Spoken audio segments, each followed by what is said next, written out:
మన ప్రభువును రక్షకుడైన యేసుక్రీస్తు పరిశుద్ధ నామమున ప్రియమైన సంఘ ప్రియమైన బిడ్డలారా, మరి ఉదయకాల సమయం దేని వాక్యం ధ్యానించగా ప్రార్థన చేస్తున్న ప్రార్థన.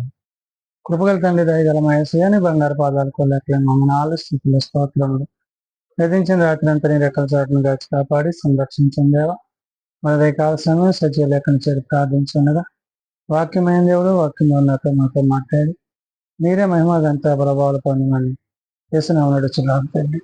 ఆమె ప్రియమైన సంఘ ప్రియుల బిడ్డలారా, నేటి దినకు ఏర్పాటు చేయడం వాక్య భాగము అపోస్తలుడైన పౌలు హెబ్రీయులకు రాసిన పత్రిక 13వ అధ్యాయము 9 నుంచి 16 వచనాలు ధ్యానం చేసుకున్నాం.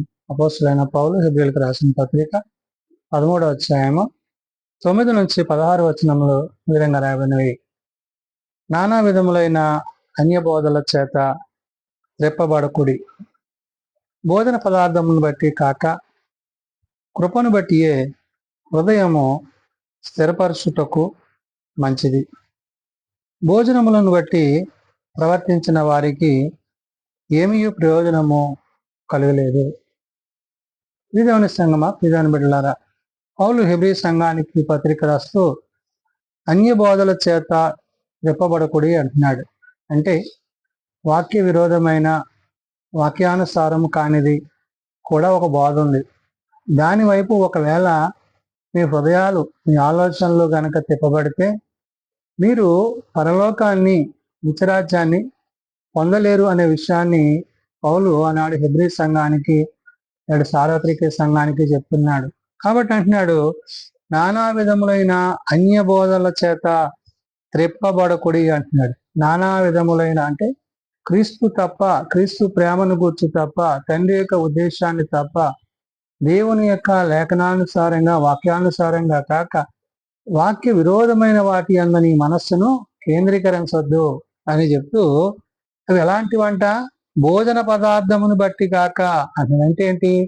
అది కడుపుకి ఆహారంగా ఉండేదే తప్ప అది హృదయానికి సమాధానాన్ని, నెమ్మదిని, దేవుని యొక్క నీతిని నీకు అది అందించేది కాదంటున్నాడు. భోజన పదార్థములను బట్టి కాక కృపను బట్టి ఏ హృదయము స్థిరపరచుకోవటం మంచిది అన్నాడు.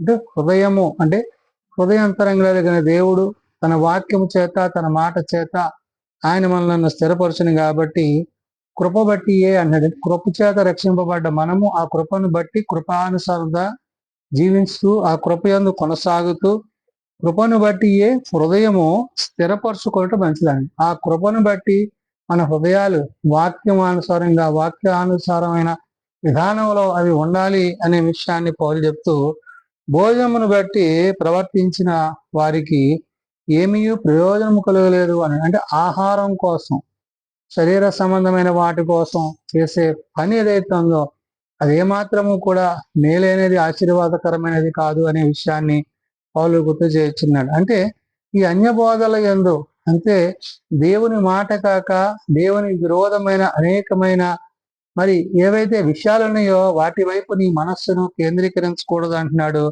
మనకొక బలిపీఠం ఉన్నది, దాని సంబంధమైన వాటిని తినుటకు గుడారములో సేవ చేయు వారికి అధికారం లేదు అని. అంటే ఏదైతే అవసరమో, ఏదైతే అక్కర అయినదో, ఏదైతే దేవుడు మనకి ఇచ్చాడో దాన్ని తప్ప దేవుడు ఇవ్వని దాన్ని, కాని దాని వైపు నీ హృదయాన్ని నిలుపుకోకూడదు. అందుకని ఇక్కడ బలిపీఠాన్ని గురించి మాట్లాడుతున్నాడు. అందుకని మనకు ఒక బలిపీఠం ఉన్నది, దాని సంబంధమైన వాటిని తినుటకు గుడారములలో సేవ చేయు వారికి అధికారము లేదు అంటది. అంటే సేవిస్తున్న నీవు, ఆరాధిస్తున్న నీవు, ప్రార్థిస్తున్న నీవు ఏమై ఉండాలంటే వాక్యానుసారంగా, వాక్య సంబంధంగా, ఆత్మీయంగా, ఆ హృదయానుసారంగా జీవించాలి తప్ప శరీరానుసారమైన వాటి యందు మనస్సు కలిగి. అంటే నీవు ఇహలోకమందు నీవు జీవిస్తున్నప్పుడు ఆహారము నీకు దేనికోసం అంటే నువ్వు బ్రతకడానికి, జీవించడానికే తప్ప అది నేను నిత్యత్వానికి నడిపించదనే విషయాన్ని పౌలు గుర్తు చేశాడు. అందుకనే ఇక్కడ మనకు ఒక బలిపీఠం ఉన్నది, దాని సంబంధమైన వాటిని తినుట గుడారములో సేవ చేయు వారికి అధికారము లేదు అని. అంటే సేవ చేయువాడు దేవుణ్ణి సేవించువాడే తప్ప అతడు ఆహారం కోసము, కడుపు కోసము, తాను జీవన సంబంధమైన వాటి కోసము కాదనే విషయాన్ని గుర్తు చేస్తూ వేటి రక్తము పాప పరిహారముగా పరిశుద్ధ స్థలములోనికి ప్రధాన యాజకునికి చేత తేబడునో ఆ జంతువుల కళేబరములో మరి శిబిరమునకు వెలుపట దహింపబడను అంటాడు. అంటే ఏదైతే రక్త ప్రోక్షణ, అంటే పూర్వం పాత నిబంధన కాలంలో వారి బలులు హోమాలు ఎలాగైతే వారు చేసేవారో అవి బాహ్య సంబంధమైనవి.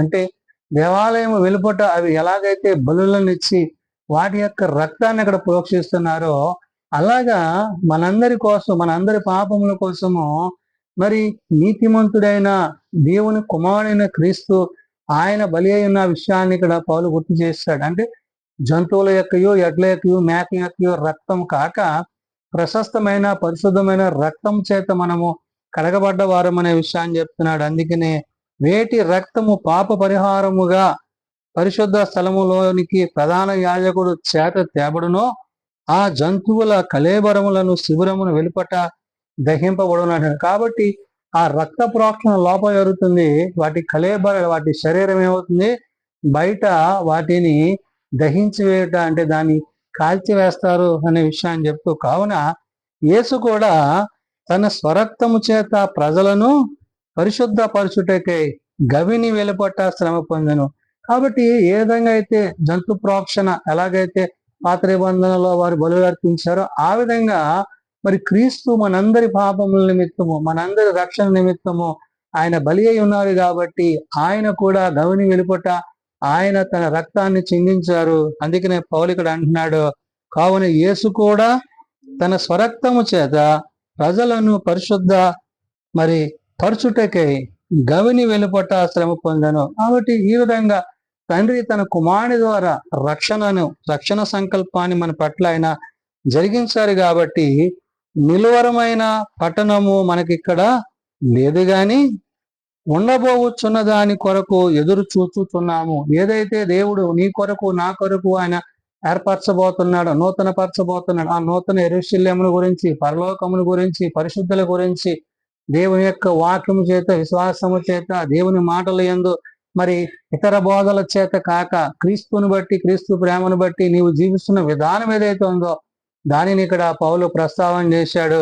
అందుకని అంటున్నాడు, నిలవరమైన పట్టణము మనకిక్కడ లేదు, గాని ఉండబోచున్న దాని కోసము ఎదురు చూచుతున్నాము అంటున్నాడు. కాబట్టి ఏదైతే దేవుడు ఇవ్వబోతున్నాడో దానికోసం మనం ఏం చేస్తున్నాం, ఎదురు చూస్తాం. అంటే ఆయన తన రాజ్యాన్ని, నీతిని మనకి ఇవ్వబోతున్నాడు. కాబట్టి మొదట మన ఆయన నీతిని, ఆయన రాజ్యాన్ని వెతకాలి. ఎప్పుడైతే మనం వెతుకుతామో ఆయన మనకు వాటిని అనుగ్రహించిన విషయాన్ని పౌలు హెబ్రీ సంఘానికి, సార్వత్రిక సంఘానికి తెలియజేస్తూ, కాబట్టి ఆయన ద్వారా మనము దేవునికి ఎల్లప్పుడూ స్తుతియాగము చేయుదము, అనగా ఆయన నామమును బట్టి ఒప్పుకొనుచు జహ్వ ఫలములను అర్పించుదము అని. అంటే దేవుడు ఏదైతే, అంటే నీ హృదయాన్ని, నీ ఆలోచన, నీ తలంపులను నీవు శరీరానుసారంగా కాక ఆత్మానుసారంగా నీవు సమర్పించుకోగలిగితే దేవుడు నీకు ఆ నిత్యరాజ్యాన్ని, నిత్యత్వాన్ని అనుగ్రహించను.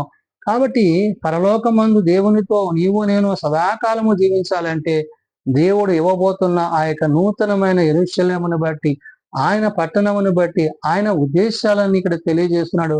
పౌలు వాటిని గూర్చి చెప్తున్నాడు. అందుకనే కాబట్టి ఆయన ద్వారా మనము దేవునికి ఎల్లప్పుడూ స్తుతియాగము చేయడమని, కుమారుడైన క్రీస్తుని బట్టి తండ్రిని మనము సేవించువారమై ఉన్నాము అనే విషయాన్ని చెప్తూ, అనగా ఆయన నామమును ఒప్పుకొనొచ్చు జిహ్వ ఫలములను అర్పించుదాము అన్నాడు. కాబట్టి క్రీస్తుని బట్టి, క్రీస్తు ప్రేమను బట్టి తండ్రి చిత్తానికి మనము హృదయాలను సమర్పించుకోగలిగితే దేవుడు తప్పక మనలను తన కృపచేత నింపును అంటున్నాడు. ఉపకారమును అంటున్నాడు. అంటే ఏంటి, ఎలాంటిదంటది? ఉపకారమును ధర్మమును చేయ మరచిపోకుడి, అట్టి యాగము దేవునికి ఇష్టమైనది అంటాడు. అంటే ఉపకారమును మరి ధర్మమును అంటాడు. అంటే నీ ఇతరుల పట్ల జాలి కలిగి, ప్రేమ కలిగి, సహోదర ప్రేమ కలిగి, నిన్నువలేని పొరుగువాన్ని ప్రేమించుకునే దేవుడు ఆజ్ఞ ఏదైతే ఇచ్చాడు ఆ ఆజ్ఞానుసారంగా మనము జీవించి ఆ ఆజ్ఞ ప్రకారం మనం బ్రతికినట్లయితే దేవుడు తప్పక మనలను తన యొక్క ఉద్దేశాల యందు, తన ఆలోచనల యందు ఆయన స్థిరపరుచును. కాబట్టి ఆనాడు హెబ్రీ సంఘానికి, నేడు సార్వత్రిక సంఘానికి పౌలు చెప్తున్న మాట ఏంటంటే, ఉపకారమును ధర్మమును చేయ మరచిపోకుడి అన్నాడు. అంటే నీవు చేతనైనంత వరకు దేవుని పనిలో పరిచర్యలో నీవు సహాయం చేయగలిగిన స్థితిలో ఉన్నంతకాలము దానిని జరిగించేవాడపై ఉండాలి అనే విషయాన్ని చెప్తూ అట్టి యాగము దేవునికి ఇష్టమైనది అంటున్నారు. కాబట్టి ఏది దేవునికి ఇష్టమైనదో, ఏది దేవునికి అంగీకారమైనదో, దేవునికి చిత్తమైనదో దాన్ని ఎరిగి గ్రహించి ఆ ప్రకారం పొందుకోవడానికి పరిశుద్ధాత్మ దేవుడు మనందరికీ తన కృపను అనుగ్రహించినని భక్తుడైన పౌలు ఆనాడు హెబ్రీ సంఘానికి, నేడు సార్వత్రిక సంఘానికి తెలియజేసిన మాటలు. ప్రార్థన చేసుకుందాం. ప్రేమగల తండ్రి, దయగల ప్రభువా, నీ బంగారు పాదాలకు వందనాలు.